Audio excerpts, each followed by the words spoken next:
La Secretaría de Hacienda busca que se relajen los controles del gasto público federal para la gestión de proyectos en modalidad de asociaciones público-privadas. Para hablar sobre este tema, está aquí en el estudio Mariana Campos, coordinadora del programa de gasto público y rendición de cuentas de México Evalúa. Bienvenida, Mariana. ¿Qué tal, Héctor? ¿Cómo estás? Muy bien, Héctor. Buenas tardes. Buenas tardes. Háblanos sobre este tema. ¿Cómo está eso? Así es. Fíjate que en los meses anteriores hubo una discusión en el Congreso, dado que la Secretaría de Hacienda solicitó una reforma a la Ley de Asociaciones Público-Privadas. ¿Qué significa esto? Bueno, el esquema de asociación público-privada es un esquema financiero para que puedan los privados participar en el desarrollo de la infraestructura pública del país.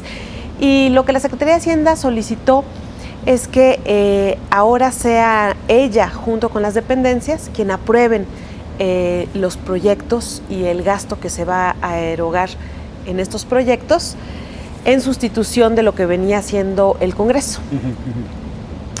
Pues nos parece que es una solicitud para que se relaje el proceso de aprobación.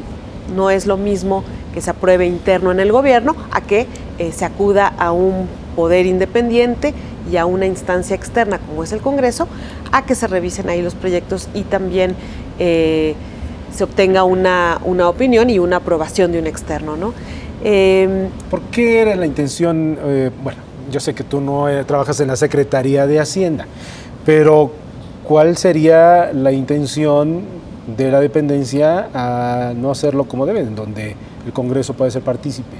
Bueno, yo creo que obtienen dos beneficios. El primero, que es con el cual ellos justifican esta solicitud, es acelerar el proceso de aprobación de estos proyectos, es decir, que ir al Congreso toma más tiempo. Y el otro también es que, bueno, este no es explícito, pero se deduce de este movimiento, pues es el tener un espacio mucho más cerrado en donde hayan menos riesgos de que estos proyectos se opine sobre su factibilidad, de que se conozcan por las diversas fuerzas políticas, que como tú sabes pues pueden generar siempre alguna opinión desfavorable, ¿no? Entonces creo que les da más certidumbre y un espacio más discrecional para poder operar estos proyectos. Háblanos un poco sobre cómo es que se lleva esto en la práctica, algunos ejemplos. Bueno, mira, este tipo de proyectos me parece que recientemente se aprobó también internamente en el Poder Ejecutivo un proyecto así, el Escuelas al 100. Es un proyecto que actualmente se está financiando con recursos del sector privado que se obtuvieron en la Bolsa Mexicana de Valores bajo un esquema de asociación público-privada y que por el momento no se están utilizando recursos públicos, pero eventualmente habrá que pagar estos recursos a los privados y se está garantizando con el impuesto, con los recursos que provienen del Fondo FAM, el Fondo de Aportaciones Municipal. Entonces, ese es un ejemplo de proyecto y es un proyecto que anda alrededor de los 30,000 millones de pesos. 30,000 millones de pesos. Así es, son proyectos grandes. Sí.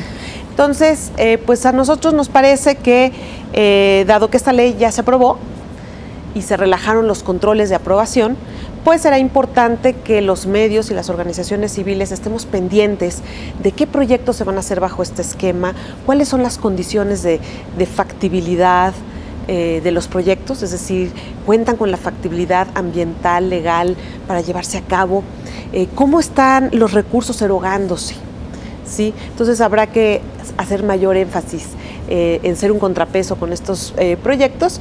Y otra de las lecciones que aprendemos con esto es que al mismo tiempo que queremos forjar un sistema nacional anticorrupción y fortalecer los controles del Estado y de la rendición de cuentas, al mismo tiempo también hay fuerzas en el país que buscan que esos controles pues se encuentran relajados en algunas áreas de operación de los asuntos públicos. Y mientras estos temas que, pues si bien son complicados de entender, permanezcan ahí encerrados sin que nadie se ocupe de ellos, ¿no?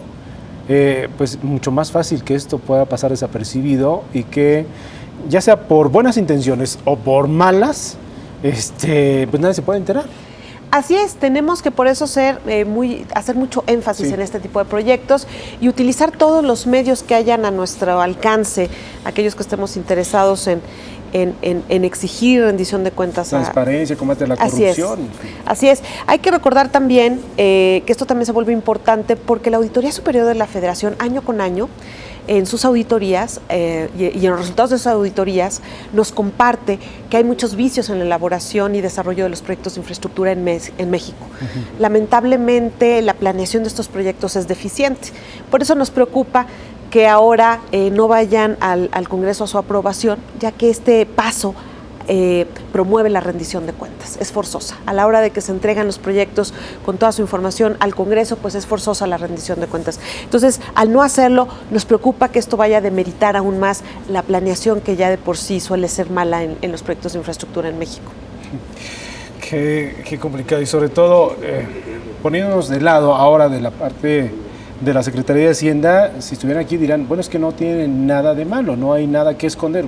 Pues entonces les preguntaríamos, ¿por qué no lo hacen público? ¿Por qué no siguen ciertas reglas, no? Así es, sí. Creo que además, fuera de lo que diga la Secretaría o lo que opinen las organizaciones civiles en México, existen organismos internacionales perfectamente acreditados que promueven buenas prácticas en la elaboración y de este tipo de proyectos y en la aprobación del uso de recursos públicos, en donde, bueno, en cualquier democracia es el Congreso la instancia indicada para vigilar y controlar el uso de recursos públicos, para aprobar el ejercicio de gasto y incluso el Fondo Monetario Internacional, que está perfectamente avalado, insiste en que no hayan aprobaciones fuera del presupuesto, sino que siempre se mantengan dentro de lo que es el presupuesto. El concepto de buenas prácticas me gusta mucho. Así es. Lo que está haciendo Hacienda con esto que nos estás trayendo a la mesa no son buenas prácticas. No son buenas prácticas. Eso quiere decir que no necesariamente va a salir algo mal, pero que no se está haciendo lo mejor para que salga Entendido. bien. Entendido. Mariana, ¿dónde se puede consultar? ¿Dónde se puede informar más de lo que nos estás platicando? Estamos en www.mexicoevalua.org. Nos pueden también seguir en el Twitter, en @mexevalúa y en @mariana_c_v. Muy bien. Mariana Campos, que se ha convertido en el terror de la Secretaría de Hacienda en ese sentido. Muy bien, muchas gracias, Mariana. Que estés muy bien. Hasta la